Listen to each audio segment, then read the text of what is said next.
The same reason that you need to default standing, I see the same thing come up on the ground. It's, oh crap, I don't realize that I'm here or how I got here, and I don't intend to get here, but I need to survive the next couple seconds.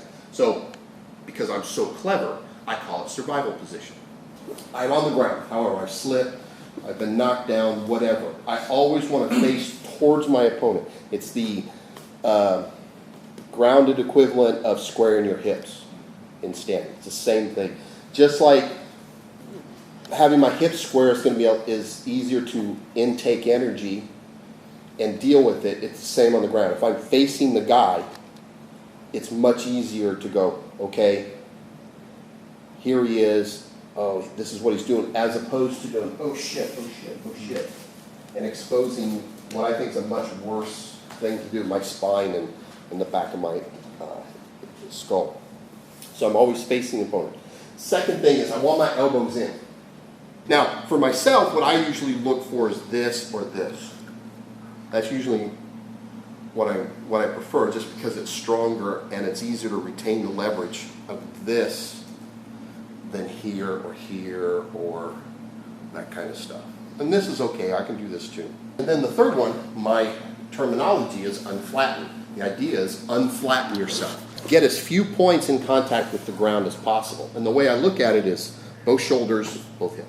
So if everything that I do is, all right, okay, 4 points. If I can just get one up, so now I have 3 points, I'm going to be able to move a lot more. If I do this, I'm kind of, okay. But if I go here, all of a sudden, there's more freedom. If I do that, and I get 2 points up, now I really can start to move. If I can get 3 up, that's pretty good.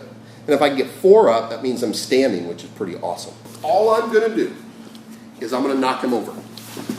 And as quick as I possibly can, I want to get over to side control position. And I want Byron to get into that survival position.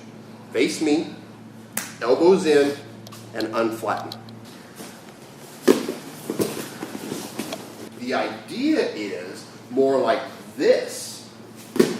So I'm behind him, I'm in the wrong position as much as possible. So now he's got to get from the exact worst position to immediately, boom, doing all this stuff. That's what I want as a training partner, is I need to get to that side control position as soon as possible now. Okay, we've got mats and stuff like that.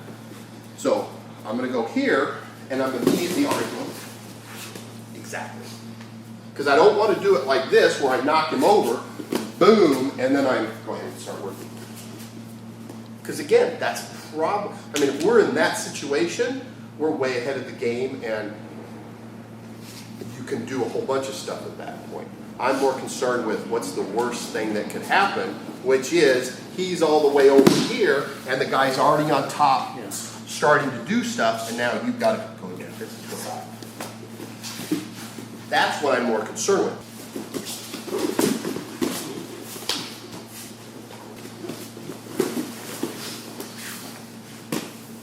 I focus on this idea of, okay, he's on top, my elbows are in, I'm oriented towards him, I'm unflattened as much as I possibly can, and I've got to maintain this until I can get to the next step. I do not want him flattening me. I do not want him taking my back. I do not want him progressing to a better position from here. I do not want him being able to get my elbow away and getting that better position. So the defend part is just maintaining that survival position indefinitely.